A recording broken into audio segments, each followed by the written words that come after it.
apa kabar saudaraku yang terkasih di dalam Kristus? Semoga damai, sukacita, dan keselamatan yang datang dari Tuhan selalu menyertai kita senantiasa. Amin. Kembali lagi bersama aku Monica dalam sharing Alkitab bareng Monmon. Dan buat kalian yang pertama kali nonton video ini, di sini aku akan ngambil ayat dari kitab suci, entah dari perjanjian lama atau perjanjian baru, dan aku akan sedikit sharing tentang ayat-ayat tersebut. Nah, untuk kali ini aku ambil bacaannya itu dari surat Rasul Paulus kepada umat di Roma dan sedikit ngambil dari Galatia. Oke, mungkin kita langsung aja ya mulai untuk baca Alkitab hari ini. Surat Rasul Paulus kepada umat di Roma, bab 8 ayat 11 sampai dengan 13. Dan jika roh Dia yang telah membangkitkan Yesus dari antara orang mati diam di dalam kamu, maka Ia yang telah membangkitkan Kristus Yesus dari antara orang mati akan menghidupkan juga tubuhmu yang fana itu oleh rohnya yang diam di dalam kamu. Jadi saudara-saudara, kita adalah orang berhutang, tetapi bukan kepada daging, supaya hidup menurut daging. Sebab jika kamu hidup menurut daging, kamu akan mati. Tetapi jika oleh roh kamu mematikan perbuatan-perbuatan tubuhmu, kamu akan hidup. Demikianlah sabda Tuhan. Syukur kepada Allah.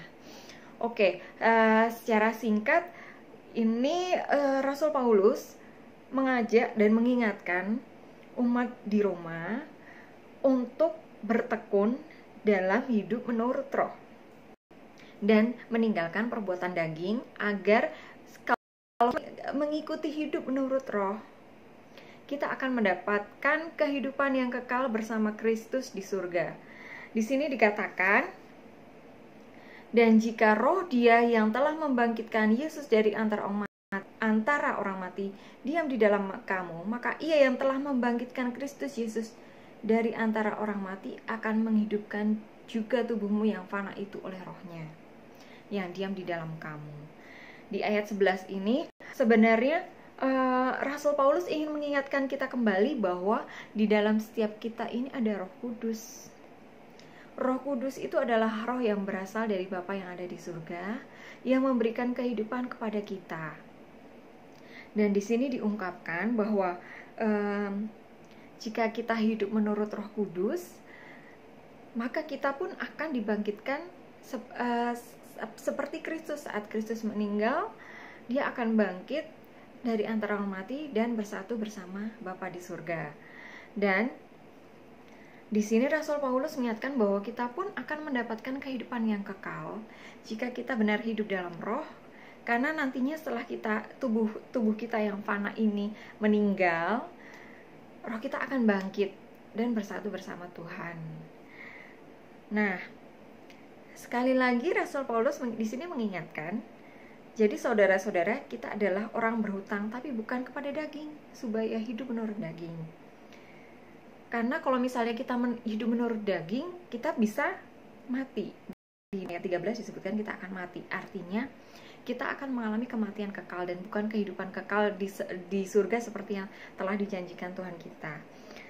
Dan di sini, Rasul Paulus sekali lagi mengatakan bahwa jika oleh roh kamu mematikan perbuatan-perbuatan tubuhmu atau mematikan perbuatan daging, kita akan tetap hidup. Artinya kita akan memperoleh kehidupan kekal bersama Bapa di surga.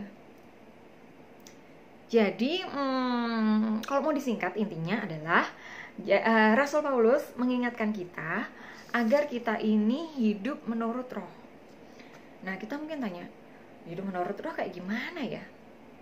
Kita buka lagi bacaan dari Galatia tentang buah-buah roh. Buah-buah roh itu antara lain, mungkin juga sempat aku angkat di video-video sebelumnya.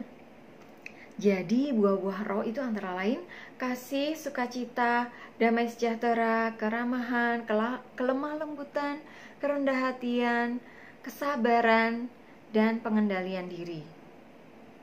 Kasih itu yang paling terutama, maka dia disebutkan pertama kali. Tapi kadang orang lupa poin terakhir, pengendalian diri. Pengendalian diri kadang-kadang orang lupa. Kadang ada sesuatu yang memancing emosi dan mungkin ada orang-orang di sekeliling kita yang membuat kita nyolot gitulah ya istilahnya. Misalnya kita lagi naik kendaraan pribadi kita, entah itu motor, entah itu mobil, kita jalan lurus-lurus aja, tiba-tiba dari sebelah kiri ada yang nyalip dari sebelah kiri, terus jalannya pelan atau justru berhenti, jebrak. Akibatnya kita nabrak, walaupun itu sebenarnya bukan salah kita. Otomatis kita menghadapi kayak gitu, pasti langsung emosi kayak meledak. Meskipun itu bukan salah kita, emosi banget. Itu contohnya. Contoh lainnya adalah misalnya ketika kita mungkin di suatu misalnya lingkungan pekerjaan lah yang mungkin paling mungkin kita difitnah atas perbuatan yang tidak kita lakukan, mungkin kita langsung emosi marah. Kita tidak melakukan hal itu. Misalnya kita menyalahgunakan peralatan kantor, fitnahnya adalah seperti itu, tapi sebenarnya kita tidak menyalahgunakan peralatan kantor. Kita menggunakan peralatan kantor, misalnya printer di kantor itu sebagaimana mestinya, nggak untuk ngeprint gambar-gambar favorit artis-artis Korea atau gimana gitu, enggak. Kita ngeprint emang sesuai dengan kebutuhan kita. Tapi mungkin ada orang yang memfitnah kita, tentu kita gampang banget emosi. Nah, itu adalah tantangannya. Tapi di sini disebutkan adalah kasih, sukacita, damai sejahtera, kesabaran, kelemah lembutan, pengendalian diri. Ini yang paling susah, pengendalian diri. Kadang-kadang kita nggak mau mengendalikan diri kita sendiri. Tapi ingat, kalau misalnya kita tidak bisa mengendalikan diri kita sendiri, siapa yang bisa mengendalikan kita? Siapa yang mengontrol hidup kita kalau kita nggak bisa mengendalikan diri sendiri?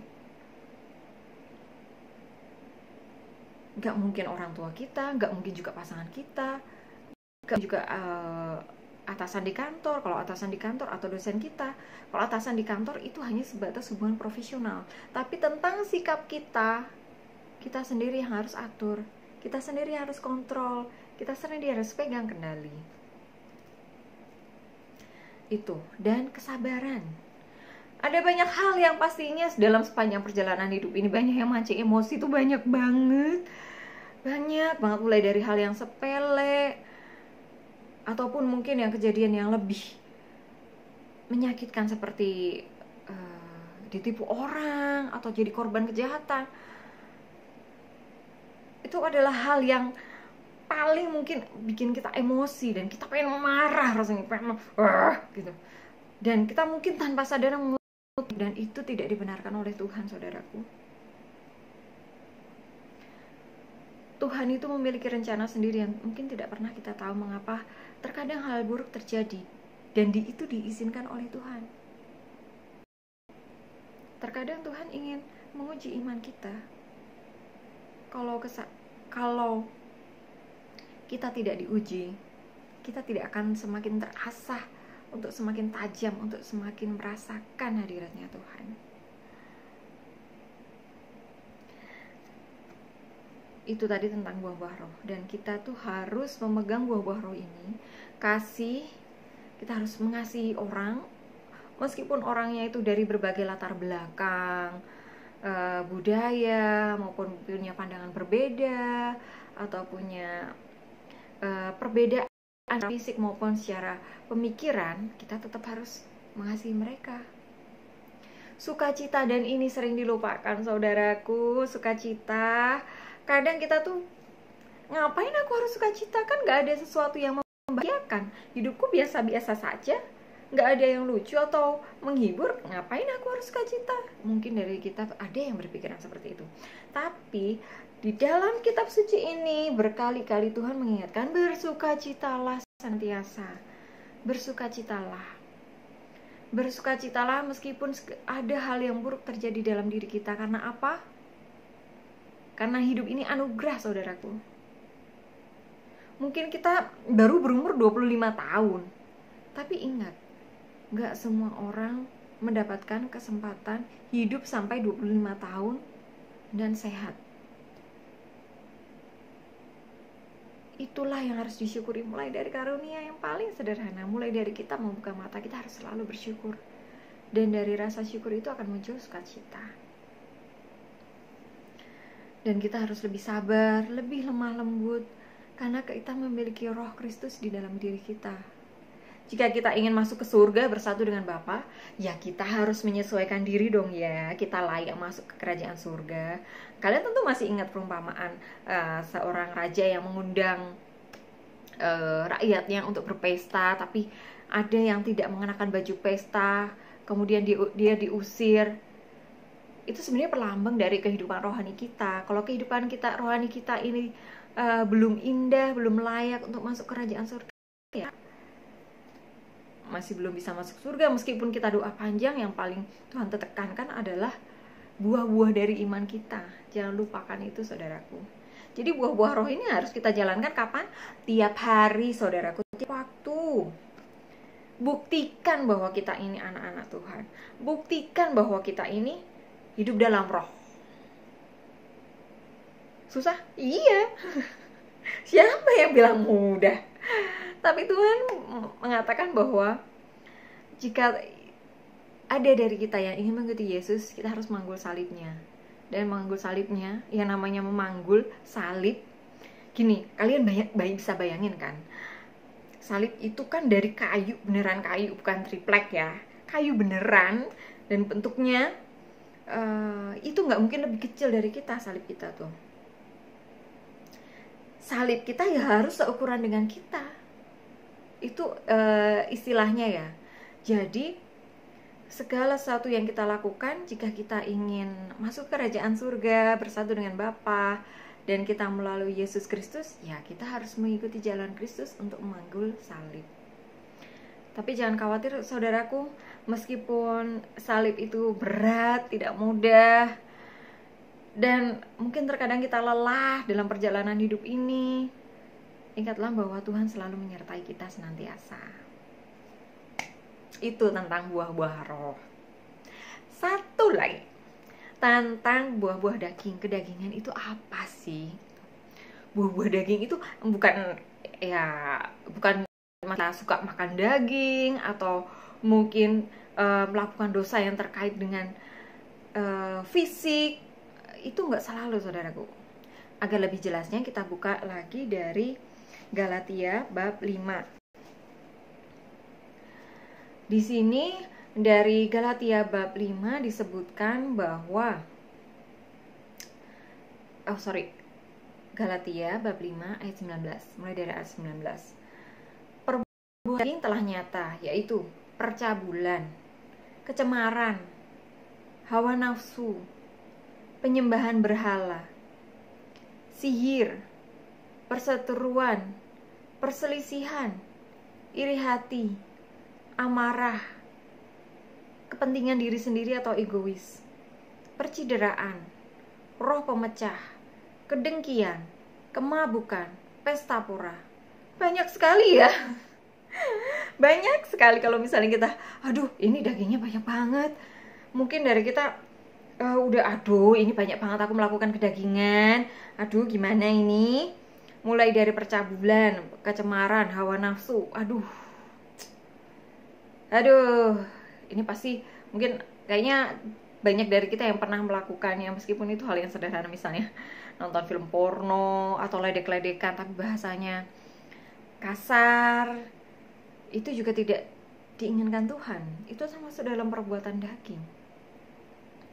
Hawa nafsu, mungkin hawa nafsu itu bukan sekedar hawa nafsu secara seksual, saudaraku. Hawa nafsu ini beragam macamnya. Misalnya kita suka makan yang manis-manis. Tiap hari mesti ada makanan manis. Nah, itu namanya hawa nafsu. Hawa nafsu lainnya adalah mungkin di diri kita yang masa-masa film, seperti ini, suka nonton film Korea atau Netflix sampai melupakan hal yang lainnya. Nonton film semalaman suntuk sampai nggak tidur baru pagi. Itu juga termasuk hawa nafsu.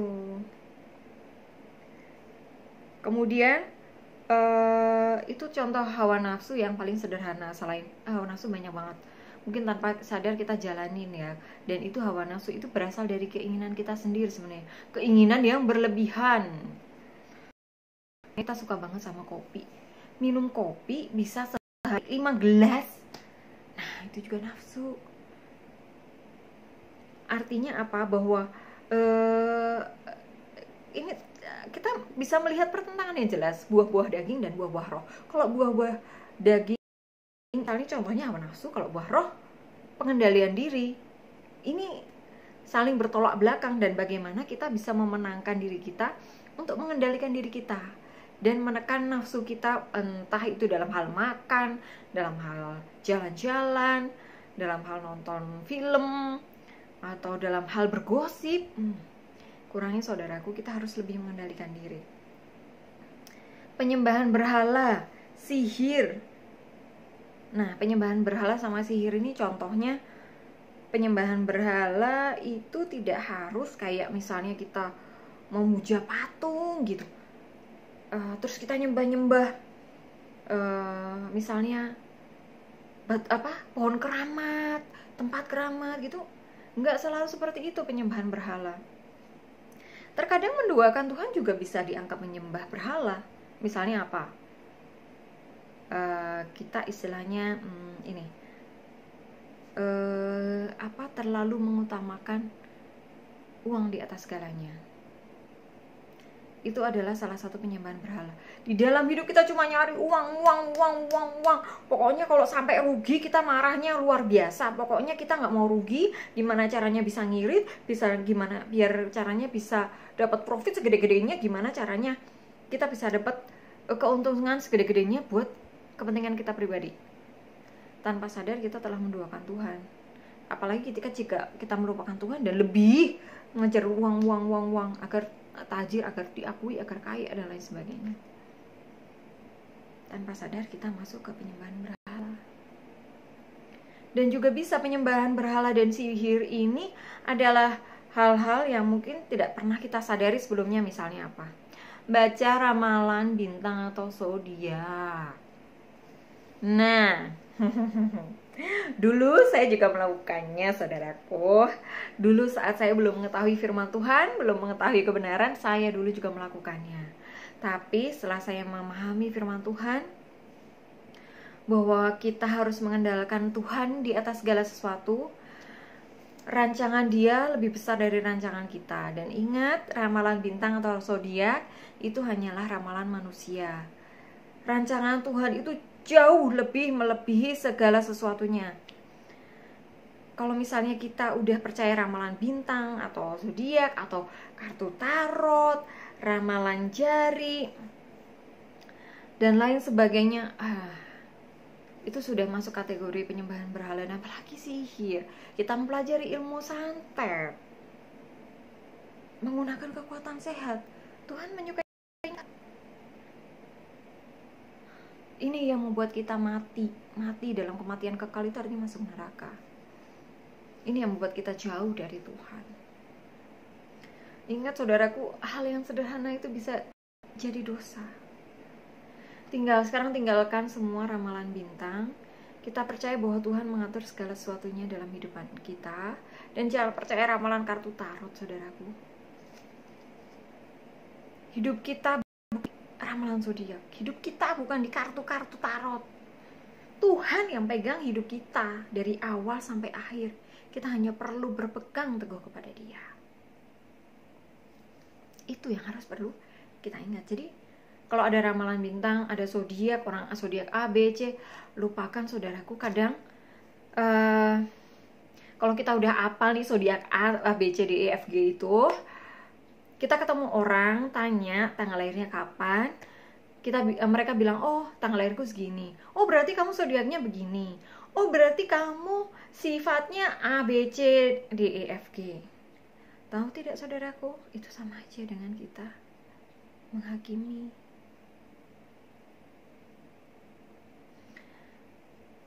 Kepribadian manusia itu sangat kompleks dan tidak hanya ditentukan oleh dua zodiak. Ada persamaan sifat dalam ribuan manusia, tapi tidak ada yang sama-sama benar-benar persis. Zodiak itu hanya rancangan manusia. Ingat saudaraku, rancangan Tuhan jauh lebih tinggi daripada itu. Tidak mungkin seluruh umat manusia di dunia ini dibagi menjadi 12 karakter. Itu sangat tidak mungkin, saudaraku. Ada sekitar 6 miliar, lebih mungkin hampir 7 miliar orang di dunia saat ini ya. Dan gak mungkin 7 miliar orang cuma dibagi dalam 12 karakter menurut zodiak, kan gak mungkin banget. Secara logika itu sudah tidak mungkin, saudaraku. Sekarang tinggalkan saja semua zodiak dan ramalannya. Kita meyakini bahwa kita menjalani hidup sebaik-baiknya dengan kasih karunia Tuhan. Karena yang memberi kehidupan kita bukan zodiak, tapi Tuhan. Kita harus menyerahkan sepenuhnya kehidupan kita di hadapan Tuhan, di tangan Tuhan. Biarkan Dia bertahta di atas kita dan mengatur segala sesuatu yang terbaik bagi kita.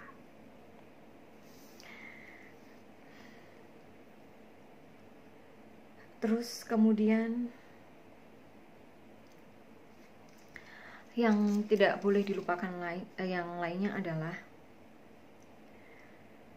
masalah hati. Masalah hati mungkin kita berpikir, oh ini pasti patah hati gitu. Patah hati, kalau patah hati juga mungkin karena dendam dan lain sebagainya, atau kecewa, atau luka hati. Ternyata buah-buah daging di sini disebutkan segala suatu buah kedagingan melalui perasaan cukup banyak. Di antaranya iri hati, amarah, kepentingan diri sendiri atau egoisme, percideraan, atau mungkin kita mengenalnya dengan bully, roh pemecah, dengki. Banyak ya. Perseteruan, perselisihan juga termasuk. Kita harus menghindari hal-hal ini semua. Perseteruan, perselisihan, iri hati, kita nggak boleh iri hati. Semua orang memiliki porsinya tersendiri. Amarah, mungkin kita punya amarah ya, secara namanya juga manusia, kita pasti punya amarah. Tapi ingat, amarah itu adalah buah daging. Dan ada lawannya, yaitu buah-buah roh, yaitu pengendalian diri dan kesabaran. Itu yang harus kita pegang. Kepentingan diri sendiri, percideraan, roh pemecah, kedengkian, kemabukan, pesta pora dan sebagainya. Kemabukan dan pesta pora di sini sebenarnya bisa diartikan juga dengan perbuatan yang berfoya-foya. Dan Tuhan tidak menginginkan kita berfoya-foya agar kita tetap berpegang teguh kepada Dia. Artinya berfoya-foya begini. Terkadang, apalagi sebagai cewek ya, aku sendiri juga ngakuin kalau misalnya aku lagi ada rezeki lebih gitu, rasanya pengen beli apapun yang branded gitu kan. Tapi sekali lagi, buah kasih itu ada pengendalian diri. Kita diminta untuk mengendalikan diri kita sendiri. Meskipun kita memiliki rezeki lebih, kita pun harus ingat bahwa kita harus berbagi kepada saudara-saudara kita yang membutuhkan.